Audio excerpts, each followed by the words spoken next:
Hello అండి. నమస్తే. నా పేరు మునిశేఖర్. ఈరోజు ప్రధాన పత్రికలైన ఈనాడు, సాక్షి వాటి యొక్క బ్యానర్ వార్తలన్నీ మనం ఒకసారి చూద్దాం. పోతే ఈరోజు ఈనాడులోకి వెళ్దామండి. ఈనాడులో జల సంరక్షణకు జననేతల దీక్ష, తుంగభద్ర డ్యాంకు కొత్త గేట్ల ప్రారంభం, ఇదే సహకారంతో జల వివాదాలను పరిష్కరించుకోండి కేంద్ర జలశక్తి శాఖ మంత్రి సిఆర్ పాటిల్ సూచన.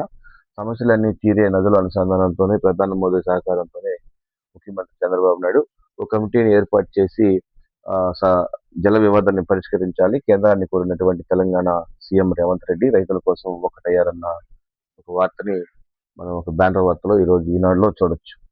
పోతే లోపలికి వెళ్తే కర్ణాటక, ఆంధ్రప్రదేశ్, తెలంగాణ రాష్ట్రాల జీవనాడి తుంగభద్ర 73 ఏళ్ల తర్వాత కొత్త శోభితను సంతరించుకుంది. 7 దశాబ్దాలు 3 రాష్ట్రాల సాగునీరు అందించే ఈ ఆనకట్టుకు కొత్తగా అమర్చినటువంటి 33వ స్వెల్పే గేటు పునరుద్ధరణ, వాటి ప్రారంభోత్సవ కార్యక్రమంలో ఓ అపూర్వ ఘట్టాన్ని ఆవిష్కరించింది. తుంగభద్ర ఆనకట్ట విషయంలో కర్ణాటక, ఆంధ్రప్రదేశ్, తెలంగాణ ముఖ్యమంత్రులు కేంద్ర జలశక్తి మంత్రి ఆధ్వర్యంలో ఒకే వేదికపై వచ్చి జల సంరక్షణ కోసం సంఘీభావాన్ని ప్రకటించినట్టు ఒక వార్తని మనం చూడొచ్చు. అయితే ఒక రోజుల్లో అయితే గేట్లు కొట్టుకుపోయినా కూడా ఈ తుంగభద్ర డ్యామ్ మీద ఎవరూ పట్టించుకునే వాళ్ళు కాదు. మీకు గుర్తే ఉండే ఉంటది. ప్రభుత్వం వచ్చినటువంటి కొత్తలో వరదలు రావడంతో ఈ తుంగభద్ర డ్యామ్ ని మన ఆంధ్రప్రదేశ్ గవర్నమెంట్ తక్కువ సమయంలోనే ఆ గేట్ ని పునరుద్ధరించినటువంటి సంఘటనని మనం చూసాం.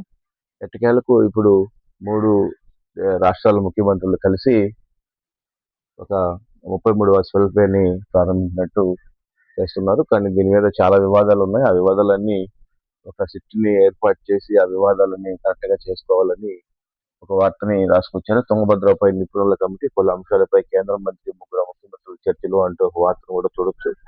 తుంగభద్ర డ్యాం గేట్లు ప్రారంభోత్సవం సందర్భంగా కేంద్ర జలశక్తి మంత్రి సిఆర్ పాటిల్, ఆంధ్రప్రదేశ్, తెలంగాణ, కర్ణాటక ముఖ్యమంత్రులు చంద్రబాబు, రేవంత్ రెడ్డి, శివకుమార్, కేంద్ర జలశక్తి మంత్రి కార్యదర్శి కాంతారావులతో ప్రత్యేక సమావేశమై రాష్ట్రాల మధ్య ఉన్నటువంటి జల వివాదాల పరిష్కారంపై సుమారు 45 నిమిషాల పాటు చర్చించినట్లు తెలిసింది.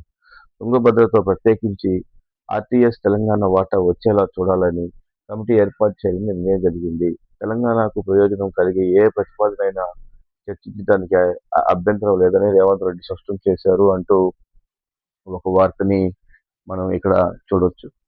సో ఎట్టకేలకు ముఖ్యమంత్రులు ఒక చోట కూర్చొని పరిష్కరించాలనే ఉద్దేశంతో చేశారు. పోతే ఇంకొక బెయిన్ వార్త అండి.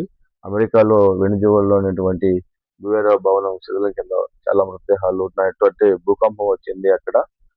దాని గురించి ఒక వార్త రాశారు. వెనుజువాలో గుండె పగిలింది, నిమిషం వ్యవధిలో 2 భారీ భూకంపాలు, ఆ దేశంలో ఈ శతాబ్దంలోనే కనీవినీ ఎరుగని విధ్వంసం, 188 మంది మృతి చెందినట్లు, 1500 మందికి గాయాలైనట్టు ఒక వార్త వచ్చిందండి. ఒకదాని వెంట మరొకటి వచ్చిన 2 భూకంపాలతో లాటిన్ అమెరికా దేశంలో వెనుజువలా చిగురుటాకులా వణికిపోయింది. ఈ శతాబ్దంలోనే ఎన్నడూ లేనంత స్థాయికి రిక్టర్ స్కేల్ పై 7.2, 7.5 తీవ్రత నమోదు కావడంతో ఆ దేశం మారు భూభాగంగా మారింది. ఈ ప్రకృతి ప్రక్షోభాలతో 188 మంది బలయ్యారు, మరో 1500 మంది గాయాలయ్యారు అంటూ ఒక వార్తని మనం ఇక్కడ చూడొచ్చు. వాణిజ్య ఎమ్మెల్సీ సరఫరాపై ఆంక్షలు ఎత్తివేత, పశ్చిమాసియాలో సంక్షోభం, ముందున్న స్థాయిని పునరుద్ధరించాలి అంటూ ఒక వార్తను చూడొచ్చు. ఇకపోతే గాదే సాయి కృష్ణ ఉన్నాడు కదండి, అతను లాకర్ కేసులో నాగరాజు కొట్టి చంపేశారు, సిఐ నాగరాజు గారు కొట్టి చంపేశారు అని ఒక వార్త వచ్చింది కదా. కానీ అతను ఒక్కడి వల్లే కావలేదు, ఇది చాలా మంది దీంట్లో హస్తం ఉంది. కానీ ఆయనకి చాలా మంది సహాయం చేసినట్లు సిట్ గుర్తించింది. చాలా మందిని పిలిచి లోతుగా విచారణ జరుపుతున్నారు. సాక్షిలో మాత్రం ఒకరినే బలి చేశారు అంటున్నారు. కానీ ఆ, మొత్తం 65 మందిని ప్రశ్నించారంట. నాగరాజును సహకరించింది ఎవరు, లోతుగా దర్యాప్తు చేస్తున్నటువంటి సిట్ కృష్ణలంక స్టేషన్లోని 65 మందిని ప్రశ్నిస్తున్నటువంటి బృందం సాయి కృష్ణ మృతిని శవం మాయంలో ఇద్దరు పాత్ర ఉన్నట్లు గుర్తింపు అంటూ ఒక వార్తను మనం చూడొచ్చు. పోతే సాయి కృష్ణ మృతి శవం మాయం వ్యవహారంలో సిఐ నాగరాజు సహకరించిన వారిపై సిట్ దృష్టి సారించింది.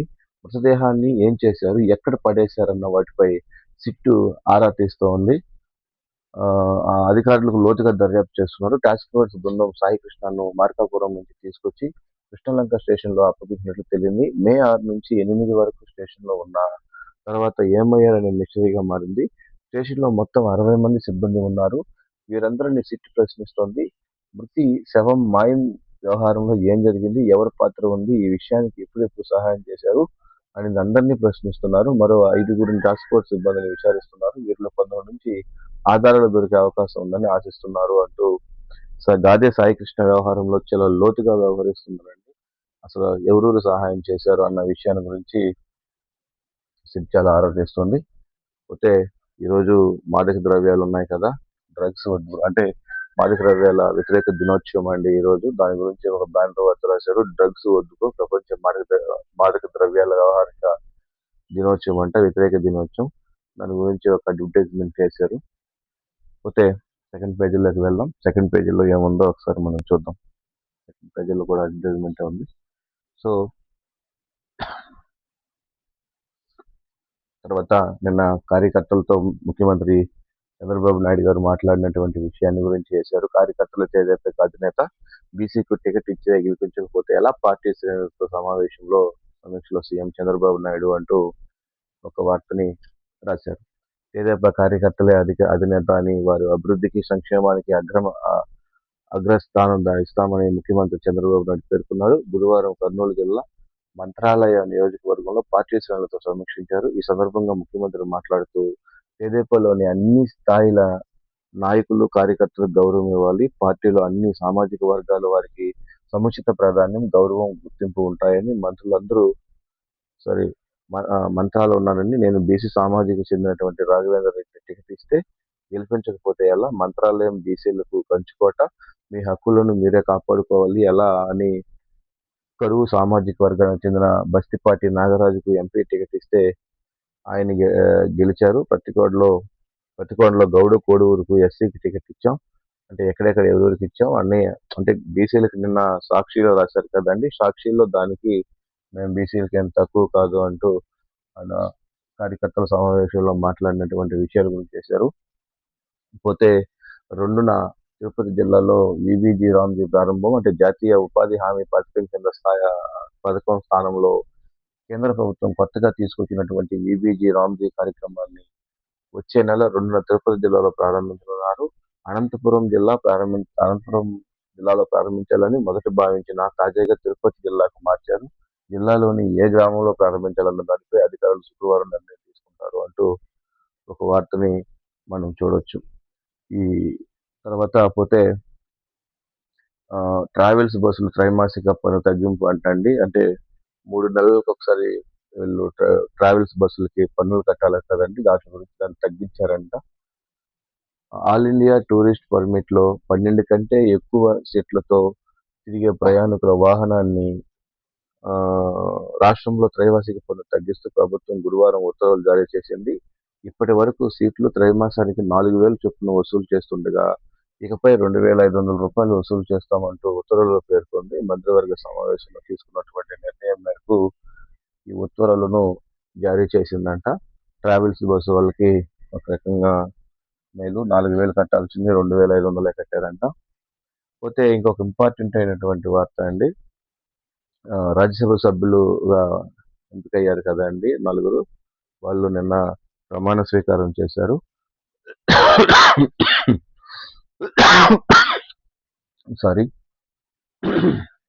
రాజ్యసభ సభ్యులుగా సతీష్, విజయ్, రామకృష్ణ, రమేష్ ప్రమాణ స్వీకారం చేశారండి. దాని గురించి బ్యానర్ వార్తలు ఉన్నాయి. ఆంధ్రప్రదేశ్ నుంచి రాజ్యసభకు ఏకగ్రీవంగా ఎన్నికైనటువంటి 4 సభ్యులు గురువారం ప్రమాణ స్వీకారం చేశారు. ఇటీవల జరిగిన ఎన్నికల్లో కొత్తగా ఎన్నికైన వారు, తిరిగి ఎన్నికల వారిలో 10 మంది రాజ్యసభ చైర్మన్ సివి రాధాకృష్ణ ప్రమాణం చేయించారు. వారిలో తెదేపా నుంచి సానా సతీష్ బాబు, చింతకాయల విజయ్, భాష్యం రామకృష్ణ, జనసేన నుంచి లింగంనేని రమేష్ ఉన్నారు. ప్రమాణ స్వీకారం తర్వాత వారు చైర్మన్ సిసి రాధాకృష్ణ వద్దకు వెళ్లి పరిచయం చేసుకున్నారు అంటూ ఒక వార్తని చూడొచ్చు. పోతే అది నాగరాజు సహకరించింది కాదే, దాన్ని కంటిన్యూషన్ వార్త అండి. ఇక్కడ రాశారు చాలా లోతుగా దర్యాప్తు చేస్తుందని. దాని గురించి ఇక్కడ కంటిన్యూషన్ వార్త ఉంది ఈనాడులో. పోతే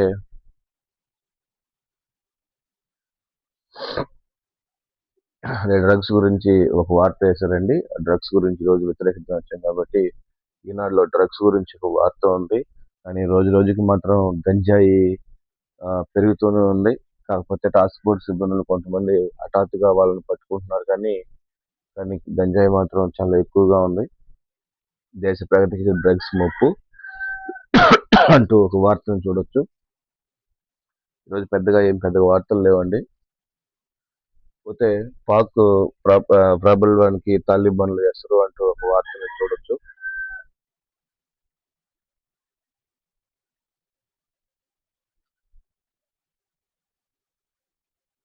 ఓషన్ లిటిల్స్ గార్లెండ్ అండి. ఏదైనా పని నేర్చుకోమంటే దానికి మీరే దృష్టి పెట్టాలన్నది పాత మాట. దానితో పాటు ఉపయోగపడేలా ఇంకేమైనా చేయొచ్చా అని ఆలోచించి చెప్తుంది ఓ నేస్తం. చెన్నైకి చెందిన తారగయ్య ఆరాధన 12 ఏళ్లు వాళ్ళ నాన్న అరవింద్ స్కూబా డ్రైవింగ్ ట్రైనర్. నాన్న శిక్షణలో ఆధారాలు 2 ఏళ్లప్పుడే చక్కగా స్విమ్మింగ్, మూడేళ్లకు నీళ్లు లోపల ఊపిరి పీల్చుకున్నట్లు ఉండడం నేర్చుకుంటుంది. ఒకసారి ఆదరణ నాన్నతో కలిసి బోటింగ్కి వెళ్ళింది. అప్పుడు ఆ స్కూల్ ట్రైనింగ్ చేస్తూ సముద్రం లోపల నుంచి ప్లాస్టిక్ వ్యర్థాలను సేకరించడం చూసింది. అలా ఎందుకు చేస్తున్నారని అడిగితే, నేను సముద్రానికి క్లీన్ చేయడం చాలా మంచిదని చూస్తున్నాను. అందులో కొంతమంది చేపలను చూడడానికి సముద్రం శుభ్రంగా ఉంచుకోవడం మనందరి బాధ్యత అని చెప్పారంట. దాని గురించి ఒక వార్త రాశారు. సో ఒకసారి మనం సాక్షికి వెళ్దామండి. సాక్షిలో బ్యానర్ వార్తలు ఏమున్నాయి చూద్దాం. సో సాక్షిలో ఈరోజు ఇంపార్టెంట్ వార్తలన్నీ మనం ఒకసారి చూద్దామండి. అక్కా చెల్లెమ్మలకు మరో మాసం, 2 ఏళ్లుగా సున్నా వడ్డీ రాయితీ సున్నా. చంద్రబాబుపై మాజీ సీఎం జగన్ ఆగ్రహం అంటూ ఒక వార్తను చూడొచ్చు. సారీ అండి, కొంచెం హెల్త్ ప్రాబ్లంగా ఉంది, ఫీవర్ ఉంది, అందుకనే నేను కొంచెం స్పీడ్గా చెప్పుకుంటున్నాను. ఏమీ అనుకోవద్దు. కొంచెం ఆడవలేకపోతున్నాను, మాట్లాడలేకపోతున్నాను, తప్పుగా తీసుకోవద్దండి. చంద్రబాబుపై మాజీ సీఎం వైఎస్ జగన్ ఆగ్రహం అంటూ ఒక వార్తను చూడొచ్చు. ఒక్కో స్వయం సహాయక సంఘానికి 10 లక్షల వరకు వడ్డీ లేని రుణాలు ఇస్తామని చంద్రబాబు హామీ ఇచ్చారు. ఆ హామీని తొంగలో తొక్కి 2024-25లో వడ్డీ లేని రుణాలు కేటాయింపుకి సున్నా, 2025-26లో 100 కోట్లు కేటాయించిన విడుదల చేస్తుంది సున్నా, 2027లో కేటాయింపులు 100 కోట్లు, ఇప్పటిదాకా విడుదల చేసింది సున్నా. ఒక్కో సంఘానికి 6 లక్షల రుణం ఉందనుకుంటే ఏటా వడ్డీ రాయితీ 3,000 కోట్లు ఇవ్వాలి. ఈ లెక్కలో 2 ఏళ్లు వడ్డీ లేనటువంటి రుణాల కింద ఎగ్గొట్టినటువంటి రైతులు 6,000 కోట్లు. మా హయాంలో సున్నా వడ్డీ రేట్ల రైతుకి 4,969 కోట్లు ఇచ్చాం. ఆసరా చేయూత కింద ఆర్థిక సహాయం అందించి అక్క చెల్లెమ్మలకు తోడుగా నిలిచాం. 2020-21లో జగన్మోహన్ రెడ్డి హయాంలో 16,505 కోట్లు నుంచి 2023-24 నాటికి ఏకంగా 49,626 కోట్లకు పెరిగినటువంటి రుణాలు. బాబు 2 ఏళ్ల పాలనలో 49,626 కోట్ల నుంచి 41,105 కోట్లకు తగ్గినటువంటి వైనం అంటూ బ్యానర్ వార్తని మనం చూడొచ్చు. అక్కా చెల్లెమ్మల గురించి మాట్లాడినటువంటి దాని గురించి చూడొచ్చు. పోతే యూరియా అమ్మకాలు పాత విధానాన్ని తొలగించాలన్నటువంటి డిమాండ్ చేస్తూ ఇటీవల కాకినాడలో ధర్నా చేస్తున్నటువంటి రైతులు అంటూ యూరియా గురించి పాత విధానాన్ని అమలు చేయాలంటూ వాళ్ళు ధర్నా చేస్తున్నారంట. దాని గురించి బ్యానర్ వార్త వేశారు. పోతే ఇంకా యాతన అంటూ యూరియా కోసం సీజన్లో రైతన్నలకు అగచాట్లు అంటూ ఒక వార్త చేశారు. యూరియా కోసం మాత్రం నిజంగా చాలా ఇబ్బందులు ఉన్నాయండి. సచివాలయం వెళ్ళాలి, ఏదేదో తలకాయ నిప్పులు అండి యూరియా గురించి. ఇది చాలా ఇబ్బందులు పడుతున్నారు. ఆ యూరియా గురించి ఒకసారి గవర్నమెంట్ కొంచెం స్పీడ్గా దర్యాప్తు చేసుకోవడం బెటర్. పోతే ఓటీపీకి రాక వేలుముద్రలో మ్యాచ్ కాక తిప్పలు, రోజుల తరబడి ఆర్ఎస్కేల వద్ద పడిగాపులు, బుకింగ్ కోసమే గంటల తరబడి నిరీక్షణ, కౌలు రైతుల పరిస్థితి దయనీయం, దేవాదాయ ఆన్సైడ్ వర్క్ భూములకు అగణ్య గోచరంగా ఓటీపీ ఏజెంట్స్ మారబాయం, గ్రామాల్లో నెట్వర్క్ సమస్యలతో అందనటువంటి ఎరువులు, ఎంఆర్పీకి మించి డీలర్ల అమ్మకాలు, కాడి కాపీలు చోద్యం చేస్తున్నటువంటి బాబు సర్కార్ అంటూ ఒక వైనం యూరియా గురించి మాత్రం నిజంగా వాస్తవంగా ఉందండి. దాని గురించి మాత్రం రాయడం మాత్రం నిజమే. అయితే